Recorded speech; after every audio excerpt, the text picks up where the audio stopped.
तुम्ही ही चूक करताय जी केल्याने तुमचं 15 ते 20% नुकसान मका पिकात होणार आहे, ती मी कोणालाही करू देणार नाही, मीही करणार नाही. आणि कोणती चूक करायची नाही याकरता तुम्ही व्हिडिओ संपूर्ण बघा. मित्रांनो, आज माझा मका 55 दिवसाचा आहे आणि तो फुलवत आलेला आहे. आणि मी मागील व्हिडिओत सांगितल्याप्रमाणे फुलवत आलेला असताना की आपल्या मकाला आपण युरिया द्यायचा आहे. आणि बऱ्याच मित्रांच्या चर्चेतून व कमेंटमध्ये असं लक्षात आलं की ते मित्र युरिया देण्याचा टाळाटाळ करतायत, कारण देणं थोडं अडचणीचं होऊन जातं. पण तुम्हाला हा मका द्यायचा नक्की आहे, कारण की 15 ते 20% हमखास वाढ होते, असं बऱ्याच शास्त्रज्ञांच्या, बऱ्याच मकाच्या अनुभवी लोकांच्या चर्चेतून असं सिद्ध झालेलं आहे.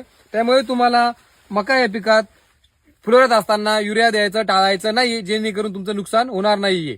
आणि असेच महत्त्वपूर्ण व्हिडिओ बघण्याकरता हा व्हिडिओ तुम्ही सेव्ह करून ठेवा, आपल्या मित्रांना शेअर करा व फॉलो करायला विसरू नका.